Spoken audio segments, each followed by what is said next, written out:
Welcome to Bhavitha Santosh economy app. ఈ app ద్వారా రాబోయే గ్రూప్ 1 to 3 నోటిఫికేషన్స్కి ఎకానమీ లైవ్ క్లాసెస్ కండక్ట్ చేయడం జరుగుతుంది.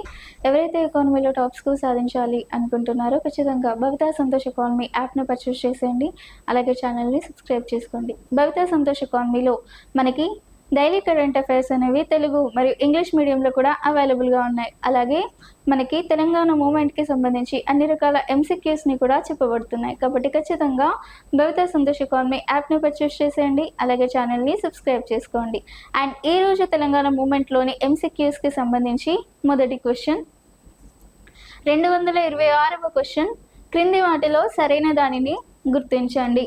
Identify the correct one regarding the following. మరి దీంట్లో ఫస్ట్ పాయింట్, ఆరుట్ల కమలాదేవి ఏర్పాటు చేసిన విద్యా కేంద్రం పేరు Vantashala. The name of the educational centre established by the Kamaladevi is Vantashala. Second, Arutla Kamaladevi ఆ రోజుల్లోనే తుపాకులు పట్టుకొని పోరాడింది. Arutla Kamaladevi fought with guns with in those days. Third, Arutla Kamaladevi విజయవాడకెళ్ళి స్టాలిన్ గ్రాడ్లో శిక్షణ పొందింది. Kamaladevi went to Vijayawada and receive training at Stalingrad. దీంట్లో ఫస్ట్ పాయింట్, ఆరుట్ల కమలాదేవి ఏర్పాటు చేసిన విద్యా కేంద్రం పేరు వంటశాల. మనకి ఆరుట్ల కమలాదేవి మొట్టమొదటిసారిగా హైదరాబాద్లోని మహిళా హాస్టల్స్లో విద్యాబుద్ధులు నేర్చుకుంది. మరి నేర్చుకున్న విద్యాబుద్ధులను తిరిగి గ్రామంలోని ప్రజలందరికీ అందజేయాలి అన్న ఉద్దేశంతో తాను విద్యను నేర్చుకున్న తర్వాత తిరిగి స్వస్థలానికి వచ్చి రహస్యంగా అర్ధరాత్రులు ఒక విద్యా కేంద్రాన్ని ఏర్పాటు చేసి ప్రజలందరికీ విద్యాబుద్ధులను నేర్పించే ప్రయత్నం చేసింది. మరి ఆ విద్యా కేంద్రం పేరేంటి అంటే వంటశాల. విద్యా కేంద్రం పేరు వంటశాల. మరి ఆరుట్ల కమలాదేవి భర్త అయిన ఆరుట్ల రామచంద్రారెడ్డి కూడా ప్రజలందరికీ విద్యను అందించాలి అన్న ఉద్దేశంతో ఆ రోజుల్లోనే కన్య అనే విద్యా కేంద్రాన్ని ఏర్పాటు చేశాడు. అలాగే తన భార్యతో కూడా ఆరుట్ల కమలాదేవికి విద్యాబుద్ధులు నేర్పించి ప్రజలందరికీ విద్య అందించేలా చేయాలి అని చెప్పి తనను హైదరాబాద్లోని ఉమెన్స్ హాస్టల్లో చదివించి మళ్ళీ స్వస్థలానికి తిరిగి వచ్చిన వెంటనే వంటశాల అనే పేరుతో విద్యా కేంద్రాన్ని ఏర్పాటు చేయడం జరిగింది. So the name of the educational centre established by the Kamaladevi is Vantashala, established by Kamaladevi. So Arutla Kamaladevi is the first woman was studied in Hyderabad Women's Hostel. So after completion of her education, he returns to her own place of Kolanpaka and established an educational center secretly for peoples because so the name of that educational center is Vantashala. So the first point is correct. The name of educational center established by Kamaladevi is వంటశాల. మనకి second point, Arutla Kamaladevi ఆ రోజుల్లోనే తుపాకులను పట్టుకొని పోరాడింది. Arutla Kamaladevi fought with guns in those days. Yes, మనకి ఆరుట్ల కమలాదేవి మొట్టమొదటిసారిగా అంటే ఒక మహిళ సాయుధ పోరాటంలో పోరాడిన వ్యక్తి అని చెప్పుకోవచ్చు. మరి ఈవిడ తుపాకీ పట్టుకోవడం అనే విద్యను స్టాలిన్ గ్రాడ్లో నేర్చుకునడం జరిగింది. స్టాలిన్ గ్రాడ్ అనేది తుపాకులకి సంబంధించి శిక్షణలను ఇచ్చే ఒక కేంద్రం. ఈ స్టాలిన్ గ్రాడ్ అనేది విజయవాడలో ఉంది. ఎక్కడ? విజయవాడలో ఉంది. మరి ఆ విజయవాడకి వెళ్ళి స్టాలిన్ గ్రాడ్లో శిక్షణ పొంది తుపాకులను పట్టుకొని రైతాంగ సాయుధ పోరాటంలో పోరాడిన వ్యక్తి Arutla Kamaladevi. So Okay, second point, Arutla Kamala Devi fought with the guns in those days, and Arutla Kamala Devi is the first woman fought for peoples in Telangana peasant revolt in those days. So Arutla Kamala Devi trained in Stalingrad in Vijayawada. So the second point is also correct. Next, Arutla Kamaladevi విజయవాడకి వెళ్ళి స్టాలిన్ గ్రాడ్లో శిక్షణ పొందింది. స్టాలిన్ గ్రాడ్లో మనకి తుపాకీలకు సంబంధించి అన్ని రకాల శిక్షణలను అందిస్తారు. ఆ శిక్షణలను తీసుకొని తను తుపాకీ పట్టుకోవడం నేర్చుకొని మనకి సాయుధ పోరాటంలో అత్యంత వేగంగా అలాగే అత్యంత చాలా బాగా కృషి చేసింది అని చెప్పుకోవచ్చు. అలాగే రైతాంగ సాయుధ పోరాటంలో ఆరుట్ల కమలాదేవి చిన్న వయసులోనే తన అన్న స్ఫూర్తితో అలాగే తన భర్త స్ఫూర్తితో సాయుధ పోరాటంలోకి అడుగుపెట్టి అత్యంత ప్రతిభను కనబరిచింది. అలాగే చాలా వరకు పోరాటాలు చేసింది. వారి ఇరువురి జీవితాలను సాయుధ పోరాటానికి అంకితం చేశారు. ఎవరు? ఆరుట్ల కమలాదేవి అలాగే ఆరుట్ల రామచంద్రారెడ్డి దంపతులు ఇరువురు కూడా సాయుధ పోరాటానికి తమ జీవితాలను అంకితం చేయడం జరిగింది.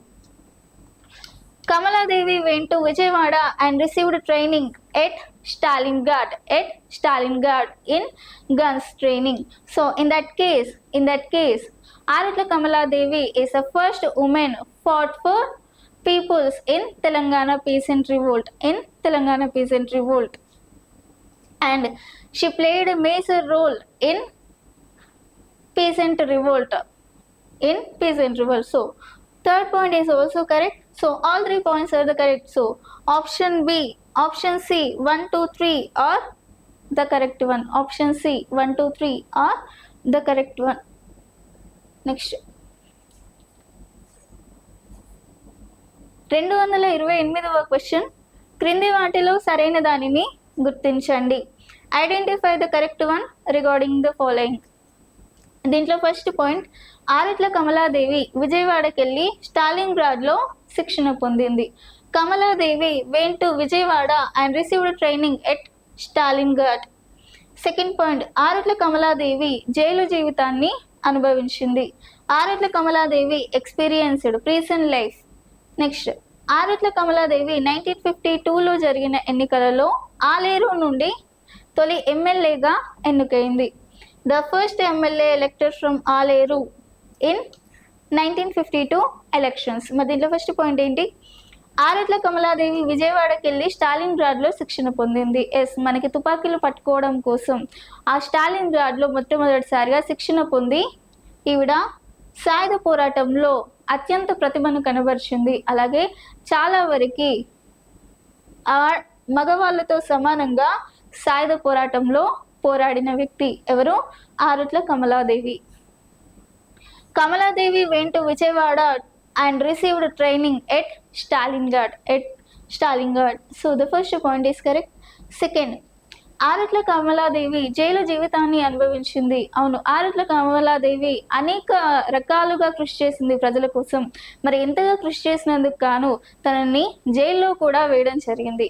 అంటే ఆరుట్ల కమలాదేవి జైలు జీవితాన్ని కూడా అనుభవించింది. Arutla Kamaladevi she is also experienced prison life. Third point, so the second point is correct. Third point, Arutla Kamaladevi 1952లో జరిగిన ఎన్నికలలో ఆలేరు నుండి ఎమ్మెల్యేగా ఎన్నికైంది. మనకి మొట్టమొదటిసారిగా తెలంగాణలో ఎప్పుడు ఎన్నికలు నిర్వహించారు అంటే 1952లో మొట్టమొదటిసారిగా ఎన్నికలు నిర్వహించారు. మరి అంతకుముందు మనకి 7th నిజాం మనకి హైదరాబాద్ సంస్థానాన్ని పరిపాలించాడు. హైదరాబాద్ సంస్థానం అంటే ఏంటి? మనకి తెలంగాణ, మహారాష్ట్ర, కర్ణాటక 3 రాష్ట్రాలని మనం హైదరాబాద్ సంస్థానం అన్నాం. మరి ఎప్పుడైతే 1948 సెప్టెంబర్ 17th నాడు ఏడవ నిజాం హైదరాబాద్ సంస్థానాన్ని భారత్లో విలీనం చేశాడో అప్పుడు హైదరాబాద్ సంస్థానానికి స్వతంత్రం వచ్చింది. మనకి హైదరాబాద్ సంస్థానానికి స్వతంత్రం వచ్చిన తర్వాత మొట్టమొదటిసారిగా మనల్ని పరిపాలించింది జేఎన్ చౌదరి. జేఎన్ చౌదరి ఎందుకు పరిపాలించాడు అంటే హైదరాబాద్ సంస్థానం అనేది భారత్లో విలీనం కావడానికి చాలా కృషి చేసిన వ్యక్తి జేఎన్ చౌదరి. మరి అంతగా కృషి చేసినందుకు గాను హైదరాబాద్ సంస్థానం ఎప్పుడైతే భారత్లో విలీనమైందో అప్పుడు హైదరాబాద్ని పరిపాలించడానికి జేఎన్ చౌదరిని నియమించడం జరిగింది. మరి జేఎన్ చౌదరి పాలనలో కూడా అనేక అరాచకాలు జరిగినాయి. మరి జేఎన్ చౌదరి తర్వాత ఎంకే వెల్లోడి పాలన జరిగింది. ఎంకే వెల్లోడి తర్వాత మనకి మొట్టమొదటిసారిగా 1952లో ఎన్నికలు జరగడం జరిగినాయి. ఆ 1952లో మొట్టమొదటిసారిగా ఎన్నికలు జరగడంతో ప్రజలు ఎన్నుకోవడం ద్వారా మనకి ముఖ్యమంత్రి అయిన మొట్టమొదటి వ్యక్తి ఎవరు అంటే బూర్గుల రామకృష్ణారావు. బూర్గుల రామకృష్ణారావు మనకి తెలంగాణలో లేదంటే హైదరాబాద్ సంస్థానం నుండి మొట్టమొదటి ముఖ్యమంత్రి ఎవరు అంటే బూర్గుల రామకృష్ణారావు. బూర్గుల రామకృష్ణారావు. మనకి మొట్టమొదటి ప్రజాపాలన ఎన్నికలు అనేవి 1952లో మాత్రమే జరిగినాయి. మరి 1952లో జరిగినప్పుడు మనకి ముఖ్యమంత్రి ఎవరు అంటే బూర్గుల రామకృష్ణారావు. మరి 1952లో ఎన్నికలు జరిగినప్పుడు ఆరట్ల కమలాదేవి మనకి ఆలేరు నియోజకవర్గం నుండి ఎమ్మెల్యేగా ఎన్నిక కావడం జరిగింది. So third point, so Hyderabad state was merged with India in 1948 September 17. So after Hyderabad state merged with India, the first ruler of Hyderabad state or Telangana is J.N. Chowdhury. J.N.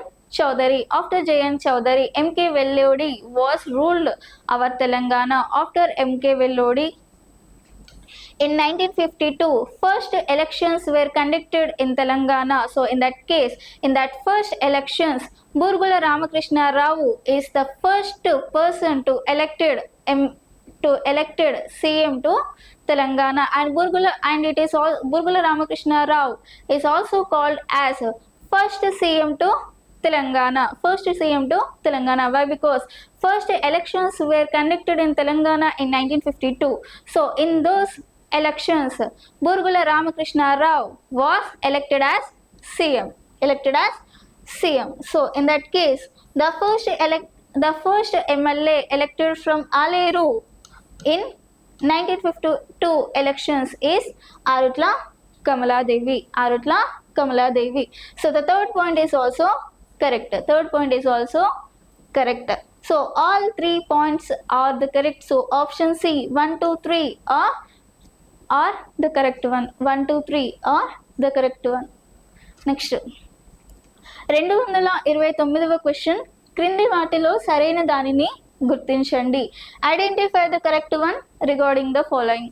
మరి దీంట్లో ఫస్ట్ పాయింట్, ఆరుట్ల కమలాదేవి 1952లో జరిగిన ఎన్నికలలో ఆలేరు నియోజకవర్గం నుండి ఎమ్మెల్యేగా ఎన్నికైంది. The first MLA elected from Aler in 1952 elections. Second, భారతదేశంలో రాష్ట్రాల అసెంబ్లీలలో మొట్టమొదటి ప్రతిపక్ష నాయకురాలు Arutla Kamaladevi. Kamaladevi was the first woman leader of opposition in the states assemblies of India. Third, Arutla Kamaladevi సేవలను గుర్తించిన కాకతీయ యూనివర్సిటీ తనకు గౌరవ డాక్టరేట్ని అందించింది. Kakatiya university recognising the services of Arutla Kamaladevi awarded her doctorate. మనకి ఫస్ట్ పాయింట్ ఏంటి, ఆరుట్ల కమలాదేవి 1952లో జరిగిన ఎన్నికల్లో ఆలేరు నుండి ఎమ్మెల్యేగా ఎన్నికైంది. Yes, the first MLA elected from Aler in 1952 elections is Arutla Kamaladevi. So the first point is correct. Second, భారతదేశంలో రాష్ట్రాల అసెంబ్లీలలో మొట్టమొదటి ప్రతిపక్ష నాయకురాలు Arutla Kamaladevi. Kamaladevi was the first woman leader of oppositions in the state assemblies of India. Yes, మనకి రాష్ట్రాల అసెంబ్లీలలో మొట్టమొదటి ప్రతిపక్ష నాయకురాలు కూడా ఆరుట్ల కమలాదేవి అని చెప్పుకోవచ్చు. మనకి థర్డ్ పాయింట్, ఆరుట్ల కమలాదేవి యొక్క సేవలను గుర్తించి మనకి కాకతీయ యూనివర్సిటీ వారు తనకి గౌరవ డాక్టరేట్ని అందించడం జరిగింది. Kakatiya university recognising the services of Arutla Kamaladevi awarded her as a doctorate. So third point is also correct. So all 3 points are the correct. So option C 1, 2, 3 are the correct one.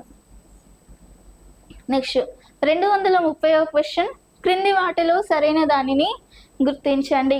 Identify the correct one regarding the following. మన దీంట్లో first point, భారతదేశంలో రాష్ట్రాల అసెంబ్లీలలో మొట్టమొదటి ప్రతిపక్ష నాయకురాలు Arutla Kamaladevi. Arutla Kamaladevi was the first women leader of oppositions in the state of assemblies opposition in the state of assemblies of India. Second, Arutla Kamaladevi సేవలను గుర్తించి భారత ప్రభుత్వ కాకతీయ యూనివర్సిటీ ఆరుట్ల కమలాదేవి సేవలను గుర్తించి కాకతీయ యూనివర్సిటీ తనకి గౌరవ డాక్టరేట్ని అందించింది. Kakatiya university recognising the services of Arutla Kamaladevi awarded her doctorate. Third, Arutla కమలాదేవికి అభినవ రుద్రమ్మ అనే బిరుదును ఇవ్వడం జరిగింది. Kamaladevi titled as Abhinava Rudramma. దీంట్లో ఫస్ట్ పాయింట్, భారతదేశంలో రాష్ట్రాల అసెంబ్లీలలో మొట్టమొదటి ప్రతిపక్ష నాయకురాలుగా కమలాదేవి నిలిచింది. ఎస్, తను మొట్టమొదటిసారిగా ఆలేరు నియోజకవర్గం నుండి ఎమ్మెల్యేగా ఎన్నికైన మొట్టమొదటి మహిళా నాయకురాలు కూడా ఆరుట్ల కమలాదేవి. అలాగే మనకి రాష్ట్రాల అసెంబ్లీలలో మొట్టమొదటి ప్రతిపక్ష నాయకురాలు కూడా ఆరుట్ల కమలాదేవి. ఎందుకంటే మనకి మొట్టమొదటి ఎలక్షన్స్ అనేవి 1952లోనే జరిగినాయి. మరి 1952 ఎలక్షన్స్లో తను పోటీ చేసింది కూడా ఆరుట్ల కమలాదేవి, మొదటి మహిళ. కాబట్టి తను రాష్ట్రాల అసెంబ్లీలలో కూడా ప్రతిపక్ష నాయకురాలు హోదా కూడా పొందింది. So Kamaladevi was the first woman leader of opposition in the state of assemblies of India. Why? Because she is the first woman elected from Aleru MLA, and she is also elected for opposition in the state of assemblies of India in 1952. So in that case, she is the first woman leader of opposition in the state of assemblies of India. Next, second point, Arutla Kamaladevi సేవలను గుర్తించి Kakatiya university తనకి గౌరవ డాక్టరేట్ని అందించింది. మరి ఆరుట్ల కమలాదేవి ఎంతగానో సేవలను అందిస్తుంది, మరి ఆ సేవలకు గాను ఒక తగిన గుర్తింపు అనేది ఇవ్వాలి అని చెప్పి కాకతీయ యూనివర్సిటీ తనకి గౌరవ డాక్టరేట్ని అందించింది. గౌరవ డాక్టరేట్ని అందించడమే కాకుండా అభినవ రుద్రమ్మ అనే బిరుదును కూడా ఇవ్వడం జరిగింది. అభినవ రుద్రమ్మ అంటే చాలా వీరవనిత అని అర్థం. అంటే సాయుధ పోరాటంలో ఒక మహిళ అయినప్పటికీ తుపాకీలు పట్టుకొని పోరాడిన వీరవనితగా ఆవిడకి అభినవ రుద్రమ్మ అనే బిరుదును అందించడం జరిగింది. ఎవరు అందించారు? కాకతీయ యూనివర్సిటీ వారు అందించడం జరిగింది. సో ఆరుట్ల కమలాదేవికి అభినవ రుద్రమ్మ అనే బిరుదును కూడా ఇవ్వడం జరిగింది. Kamaladevi title as Abhinava Rudramma. So this title was given by Kakatiya university. Why? Because of her services on peasant revolt. So third point is also correct, second point correct, and first point is also correct. So all 3 points are the correct. So option C 1, 2, 3 are the correct one. మరి ఇదే ఈరోజు తెలంగాణ మూమెంట్కి సంబంధించి మీకు ఎలాంటి topics ఇంకా కావాలి అనుకుంటే ఖచ్చితంగా భవిత సంతోష కాలనీ యాప్ని పర్చేస్ చేసేయండి. అలాగే ఛానల్ని సబ్స్క్రైబ్ చేసుకోండి. Thank you.